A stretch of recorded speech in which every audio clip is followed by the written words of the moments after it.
बर मी विचारते, पण मला वाटत नाहीये की तो पहिल्या दिवशी एवढे पैसे देईल. हे सोसायटीचं चांगलं लक्षातच नाही आलं माझ्या. माझ्या आई मोठी मोठी स्वप्न बघताना आपल्या पायाखालची जमीन कशी आहे आपण बघतच नाही. मी विसरलेच होते. आपल्या स्वप्नांची इमारत बांधताना माझ्या पायाखालची जमीनच स्ट्रॉंग नाहीये. मी कळवते बाबा त्या सुकटणकरांना, मला नाही जमू शकत आहे. कारण इथे माझ्याकडे जागा नाहीये, स्टाफ नाहीये, कशाहीसाठी लागणारा पैसा नाहीये. ते एवढे इथे आले होते, मी त्यांच्या ऑफिसमध्ये जाऊन नीट कन्वे करेन त्यांना की एवढा सगळा डोलारा उभा करण्याची मुळात ताकद नाहीये माझ्यात. अनिश म्हणाला होता ते बरोबर होतं. बिझनेस करणं सोपं नाहीये बाबा.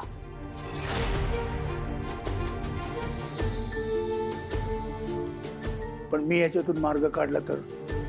नको बाबा प्लीज, मला नाही जमणार.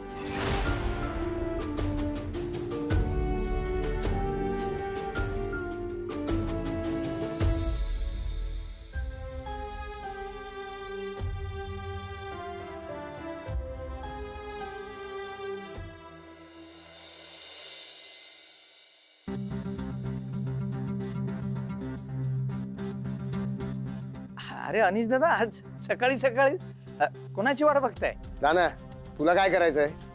हवं नुसतं विचारलं म्या. तू तुझं काम कर, गेटवर उभा राहा, रस्त्या चौकशा करू नकोस. दादा एक सांगू, तुमच्या घरातलं कुणी बी माझ्याशी असं बोलत नाही. मी बोल, काय प्रॉब्लेम आहे? सकाळी सकाळी राडा घालायचा का तुला? नाही, घातला असता राडा, पूर्वीचा परशुराम असतो तर. पण काय, अशोक मामांना म्या सबूत दिलाय. इथून पुढं म्या जंटलमन सारखं वागणार आणि यो सबूत म्या मरेपर्यंत पालणार. हा सबूत पाळ. उगाच डोकं खाऊ नकोस, जा काम कर तुझं, जा. अव दादा, तुमची काळजी वाटते अरे म्हणून जा रे. गुड मॉर्निंग अनिश. काय म्हणतोस, काय चाललंय काय? हे आले, काही चालू असेल. काय करायचं तुम्हाला? अनिश, अरे चिडतोस काय? शेजार धर्म म्हणून सहज विचारलं. शेजार धर्म? मग माझ्यावर जेव्हा चोरीचा आरोप केला, मी तुम्हाला पैसे मागितले, तेव्हा कुठे गेला होता तुमचा शेजार धर्म? अरे अनिश, जाऊ दे ना यार, कशाला जुन्या गोष्टी उघडतो? हे बघ, शेवटी आपण एका सोसायटीत राहतो ना. काम काय आहे तुमचं? हा, उगाच फालतू टाइमपास करू नका माझ्यासोबत. नाही, अरे ते राजन सुकटणकर हल्ली तुमच्याकडे येत जात असतात. हा? काय भानगड काय? हा? भैरवीला ते काय जॉब देतात का त्यांच्या कंपनीत? हा, भाव देतील सुद्धा. त्या स्पर्धेत नाही का पारितोषिक त्यांनीच दिलं. नाही, त्यांच्या सोशल अकाउंटवर आम्ही फोटो बघितले त्यांचे. हे कॅप्शन सुद्धा वाचला, खूप कौतुक केलंय तिचं. हल्ली वरचेवर येत जात असतात काय तुमच्याकडे? एक काम करा ना, तुम्ही सगळेच ना तुमचं सामान वगैरे घेऊन ना माझ्या घरीच या. शिफ्ट व्हा आमच्या घरात. नाही, आमच्या घरात तसेही माणसं कोंबून कोंबून ठेवली आहेत ना. तुम्ही पण या, तुम्हालाही कळेल आमच्या घरात कोण येतं. सुकटणकर येतात की अजून कोणी येतं, कळेल तुम्हाला. चला, याच्या नादी लागण्यात काय अर्थ नाही. चला चला चला, आपण आपल्या कामाला जाऊ. अनिश दादा, तुम्हाला झालंय काय? तू जा ना, काम कर ना तुझं.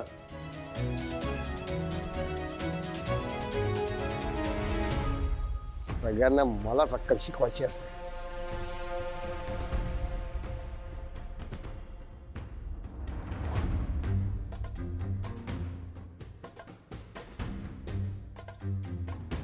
हॅलो साहेब, कुठे पोहोचलात? मी वाट बघतोय तुमची. काय ऑफिसला जात? बरं ठीक आहे, एक काम करू का, मी येऊ का तुमच्या ऑफिसला? नाही तर हो, माझ्याकडे ॲड्रेस आहे. हो, थँक्यू साहेब, थँक्यू. हो.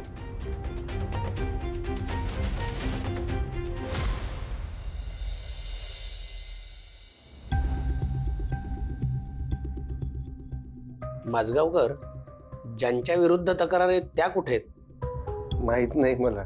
माझी बायको कुठे जाते, कधी परत येते, मला काहीच आयडिया नसते. मला ती सांगत नाही. मी खूप वेळा विचारायचा प्रयत्न करतो तिला, पण सांगत नाही, मला उत्तर देत नाही. एक मिनिट, आम्हाला एकदा सविस्तर सांगा की नेमकी तक्रार काय आहे? साहेब, अशी तक्रार म्हणजे माझ्याच घरात माझा कोंडमारा होतोय. माझी बायको आणि माझे वडील मला खूप त्रास देत आहेत. राहत नाही मला तिथे. कधी कधी असं वाटतं माझ्या बायकोने माझ्या वडिलांवर जादूटोणा केला आहे. मी सगळं काही सोडून, माझं आयुष्य सोडून मी त्यांच्या काळजीपोटी त्या घरात आहे, त्यांची काळजी घेण्यासाठी. नोकरी सोडली, कामं सोडली, पण ते दोघंही माझ्याच विरोधात आहेत. बायकोचं वर्तन कसं आहे? मला ना काहीच कळत नाही. म्हणजे मी खूप मनापासून जरी बोलायला गेलो ना, तरी तिचं असं वागणं असतं की मी काय बोलतोय तिला काहीच कळत नाही. तिला मला ना वेडा सिद्ध करायचं आहे. माझा ना एकच दोष असा आहे, मी तिच्या इतकं शिकलेलो नाही आहे, तिच्या इतका हुशार नाही. मी फार साधा आहे हो, मला हे नाही कळत. आम्हाला एक सांगा की सध्या तुम्ही काय काम करता? साहेब, मी सध्या काही करत नाही. म्हणजे मी खूप काम करायचा प्रयत्न केला, खूप नोकऱ्या केल्या. माझं शिक्षण पूर्ण झालं नाही आहे, माझा नोकरीत अनुभव नाही आहे, त्यामुळे नोकरी टिकत नाही हो साहेब. अच्छा, मग मिसेस काय करतात? ती एका खूप मोठ्या मल्टीनॅशनल कंपनीमध्ये जॉब करत होती. पण साहेब, आता तुमच्यापासून काय लपो, तिथं नाही तिला अफरातफरीच्या आरोपावरून काढून टाकलं. आणि मी खोटं नाही बोलत आहे. तुम्ही वाटल्यास तर तिच्या कंपनीचा पत्ता घ्या, नंबर घ्या, तुम्ही चौकशी करू शकता. एकूण एक शब्द खरा आहे साहेब. आणि आता मला कळलंय की तिला बिझनेस करायचा आहे. आणि त्यातलं तुम्हाला काही सुद्धा माहित नाही? हीच तर खंत आहे साहेब. हो, मी नवरा आहे, तिचा नवरा, तरी सुद्धा मला परक्यासारखं वागवते होते.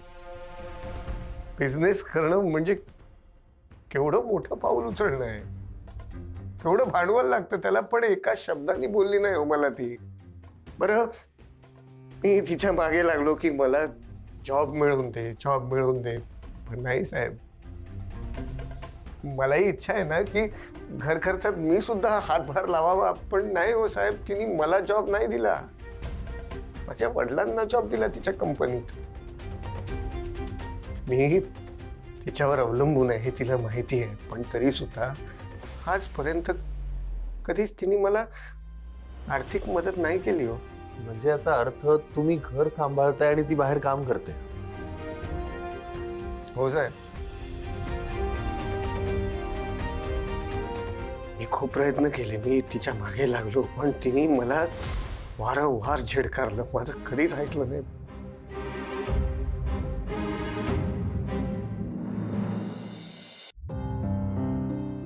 अशोकराव, काय झालं? हं?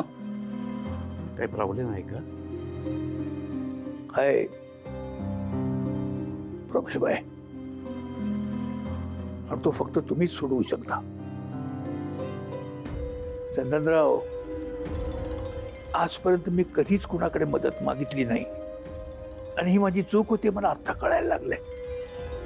आपल्या माणसाकडे मदत मागण्यात काहीच कमीपणा नसतो, म्हणून मी तुमच्याकडे आलोय. तुमच्या आपल्या लेकीसाठी. काय झालं? भैरवी बरी आहे ना? आहे, बरी आहे, पण सध्या ती थोडी अडचणीत आहे. आणि त्या अडचणीमुळे तिचं कॅरिबर वाया जाईल की काय अशी मला भीती वाटते. आपली लेक हुशार आहे, कर्तबगार आहे, तडफदार आहे, आणि ती तशीच राहावी. कराल ना मदत? राग मानू नका भाऊजी, पण आमच्याकडचं सगळंच आम्ही भैरवीला दिलंय. थोडीफार गुंतवणूक आहे, पण ती आम्हाला नातवंडांसाठी ठेवायची आहे. नाही नाही नाही, मला तुमच्याकडून पैसे नकोच आहेत. मग मला तुमच्याकडून एकच गोष्ट हवी आहे, म्हणजे तात्पुरती, हा, थोड्या दिवसासाठी. अहो, अशोकराव, असं परक्या बिणांनी काय बोलताय? नीट सांगा ना, काय हवंय तुम्हाला? भैरवीला बिझनेस सुरू करण्यासाठी जागा हवी आहे. तुमच्या घरातून तिला बिझनेस सुरू करू द्याल. मला कल्पना आहे कदाचित तुमची थोडी गैरसोय होईल, तुम्हाला त्रास होईल, पण राग मानू नका प्लीज. नाही अशोकराव, आम्हाला अजिबात राग आलेला नाही, पण थोडं वाईट वाटलं. कसलं? अहो, ही कल्पना आम्हाला का नाही सुचली? अहो, आम्हाला नक्की आवडेल. म्हणजे तुमची या बाबतीत काही हरकत? असूच शकत नाही. हा, अहो त्या निमित्तानं आमची लेक आमच्या जवळ राहील. Thank you, thank you Meenatai, thank you. तुम्हाला बस बस अशोकराव, पुढे काहीही बोलू नका. ठरलं, भैरवी आता इथूनच बिझनेस चालू करेल. हो, पण ती स्वतःचा मोठा गाळा घेईपर्यंतच. घेणार घेणार, नक्की घेणार, आणि लवकर घेणार. लवकरच घेणार.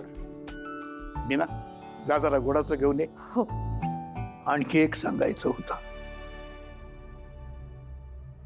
माझ्या मुलामुळे तुमच्या लेकीला जो काही त्रास होतोय त्याबद्दल मी तुमची माफी मागतो.